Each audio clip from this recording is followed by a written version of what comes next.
They said it over Sunday pot roast, the kind I'd slow-cooked with carrots and onions the way my mother taught me, the way my husband once said smelled like home. Samantha, my son's wife, set her fork down with that deliberate clink she used when she wanted attention without raising her voice. "Mom," she said, though she rarely called me that anymore, "you eat like clockwork, but the laundry piles up. The floors don't mop themselves, and honestly, we're not running a hotel." My son, Daniel, stared at his plate. He speared a piece of meat, chewed slowly, said nothing.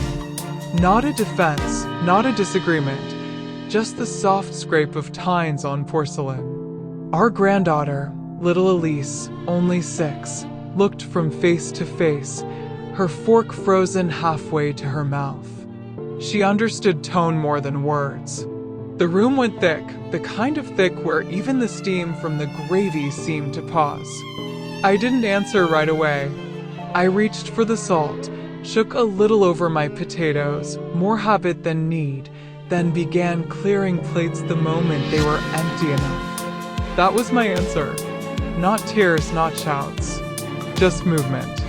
The same way I'd answered every hard thing in my life. Keep the hands busy, keep the heart steady. Later, in the narrow room they'd turned into mine, a former sewing nook with a daybed pushed against the wall and a curtain for a door, I sat on the edge of the mattress and stared at the wallpaper roses fading into beige.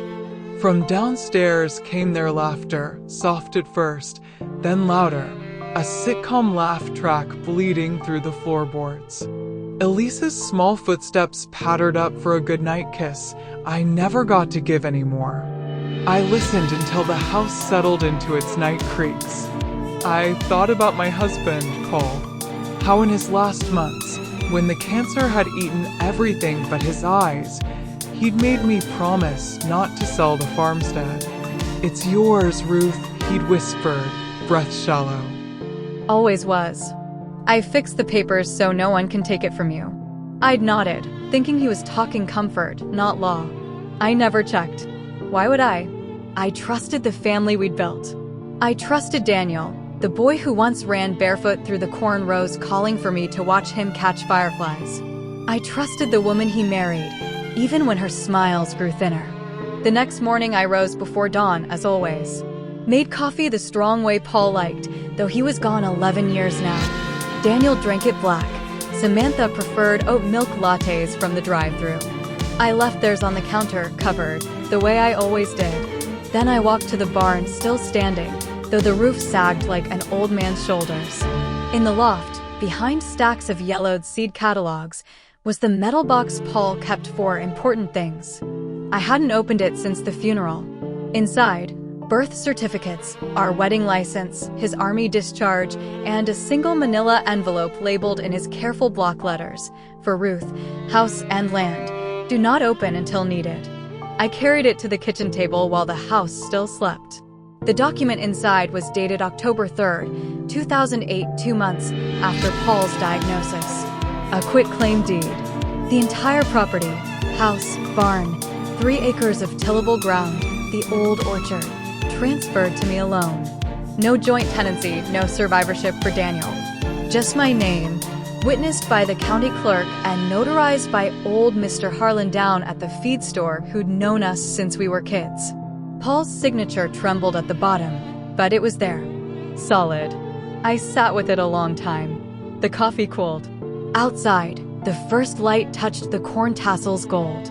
I felt something shift, not anger exactly, but recognition. I had not been a guest here. I had been the foundation. I didn't leave that day, or the next. I stayed another week, quiet as ever. I washed windows, darned socks, baked banana bread because Elise liked it warm with butter. But I was already gone inside. When Daniel and Samantha announced a long weekend in Chicago, just us, Mom, we need a break, I nodded, smiled, helped pack their cooler. They left Friday afternoon. Elise waved from the back seat, confused why Grandma wasn't coming. I waved back until the car disappeared down the gravel drive. Saturday morning, I packed one suitcase. Clothes for a month, my Bible, the rosary Paul gave me our first Christmas Mary, the leather journal where I'd once written recipes and prayers and grocery lists that slowly turned into private accounts, dates and amounts I'd quietly given over the years. No note. Just the house key on the table beside a fresh loaf I'd baked Thursday night, wrapped in a tea towel. I called a rideshare first time ever because my knees wouldn't let me walk the 2 miles to the bus stop with luggage. The driver, a young man with a baby seat in back, asked if I was visiting family. Something like that, I said. The assisted living place I chose was plain linoleum floors, fluorescent lights, the faint smell of institutional chicken soup. But the rooms were private, the staff kind without pity. I paid the first month with money from my small pension and Social Security. The administrator didn't ask questions beyond the forms. She just handed me keys and said, "Welcome home, Mrs. Harlan." I liked how she said my last name like it mattered. That first night I lay in the too-firm bed listening to the hum of the heater. No laughter from downstairs. No clinking glasses. Just quiet. Real quiet. I cried then, not loud, just steady tears into the pillow. Not for what I'd lost, but for how long I'd let myself believe I was less than I was.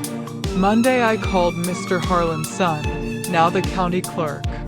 He remembered me. "Ruth," he said, voice warm over the phone. "Dad always said you'd call one day." He confirmed the deed was recorded, never transferred, taxes paid current from an escrow account Paul set up. "It's yours," he said. "Clean as they come." I met with a realtor the next week, a woman named Carla who wore sensible shoes and didn't talk down to me. We walked the property together. She noted the good bones, hardwood under the carpet, original plaster walls, the wraparound porch Paul rebuilt in '95. The land, 3 acres, was zoned residential agricultural, valuable in a county where new families wanted space without city prices. "It'll sell quick," she said. "But are you sure?" I was. I asked her to list it quietly, no open houses, no signs until necessary. Escrow could close fast if we priced right. She nodded, no judgment. While the house waited for buyers, I settled into the new rhythm. Mornings I walked the halls, said good morning to names I was learning. Margaret, who knitted baby hats for the hospital. Earl, who fixed everyone's radios. Lila, who'd lost her daughter to cancer and now gardened the courtyard pots like they were grandchildren. We shared coffee in the common room. No one asked me to prove my worth. I helped where I could read the paper aloud for those whose eyes had dimmed. Folded laundry because my hands still remembered how. Small things.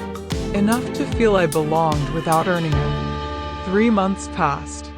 The house sold in early spring, cash buyer, young couple with a toddler on the way. They wanted the orchard for their daughter to climb trees. Closing was quiet. Funds wired. I sat in Carla's office signing papers, my hands steady. No fanfare. Just ink on paper. The notification letters went out certified mail. Daniel got his first. Then Samantha. Then the realtors follow up with a 30-day vacate order. The calls started that evening. Daniel first, voice shaking. "Mom, what is this?" "The house. They say we have to leave. This is our home." I let him talk. When he paused, I said, "It was my home, Daniel. You lived in it. I let you. Now it's someone else's." Samantha came on next, sharp, furious. "You sold our house? You spiteful old woman. We have a child.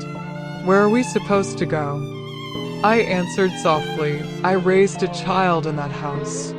Fed him, clothed him, paid the mortgage when his father was sick. I never asked for rent. You decided I owed you board. Silence. Then tears. Then blame. I listened until the line went quiet, then hung up. Weeks later, Daniel called again. Alone this time. We're in an apartment, he said. 2 bedrooms. Cramped. Elise asks for her old room every night. Samantha's not handling it. Mom, I'm sorry. I should have said something. I should have stopped her. I pictured him, 38 now, but sounding 10. I don't need sorry, I said. I needed to be seen. Not as a burden. As your mother. He cried then. Quiet sobs. I didn't comfort. I just waited. I want to make it right, he said. You can, I told him. Lie better. Love Elise the way I loved you. That's enough. I didn't invite him over. Not yet. Some wounds need time to scar. The money from the sale didn't sit in a bank collecting dust. I'd never wanted luxury. I wanted meaning. I found a small farmstead 5 miles outside town, 2-story white clapboard, wraparound porch like the old one, but smaller. 4 bedrooms upstairs, big kitchen, half-acre garden plot already tilled. The price was fair. The previous owner had died. Children lived out of state. I bought it cash, no mortgage. Then I turned it into something new. I called it Sparrow House. Not a care home. Not a shelter. A place for women and a few good men who'd been told their time was up, their usefulness spent. Women like Margaret, whose son sold her condo without asking. Like Lila, whose daughter said the grandchildren were too much for her to handle. Like me. I invited Margaret first. She cried when she saw the room I'd painted soft blue, the quilt I'd pieced from scraps of her old dresses she'd given me years ago. Lila came next, bringing her tomato starts. Then Earl, widowed, bad hip, but hands that could fix anything. We added 2 more. Beatrice, retired librarian who read to us in the evenings. And Clara, whose children had scattered after her husband's funeral. We planted the garden together, beans, tomatoes, zucchini, herbs. We ate on the porch when the weather allowed, plates balanced on laps, stories traded like recipes. No one had to mop floors to earn dinner. No one apologized for needing help up the stairs. We belonged because we were here. One evening, as the sun dipped behind the corn, Elise appeared at the gate. Daniel stood behind her, holding her hand. She ran to me, arms out, calling Grandma like nothing had changed. I knelt, knees protesting, and held her. Daniel stayed back, eyes red. I didn't come to ask for anything, he said. Just to see you. And to say thank you. For everything I never said. I nodded. Let him sit on the porch swing. Elise played in the yard with the other children who visited sometimes, grandkids of residents, borrowed for an afternoon. Later, when Elise napped on the couch, Daniel looked around. You built this, he said quietly, with what was ours. With what was mine, I corrected gently. And now it's theirs too. He swallowed. Can we visit? Elise misses you. I miss you. I studied him a long moment. You can visit, I said. But Sparrow House has rules. No one here has to prove their place. No one gets told they're a burden. If you come with respect. For me. For them. For the years I gave. He nodded. Tears again. I understand. I believed him this time. That night, after everyone slept, I sat in the kitchen with tea and my journal. I opened to a blank page and wrote June 15th, 2025. Sold the old place. bought Sparrow House. 5 souls sleep under this roof tonight who thought no one would ever want them again. Daniel came, said sorry. I let him stay for coffee. Elise picked strawberries from the patch, laughed like bells. I closed the book.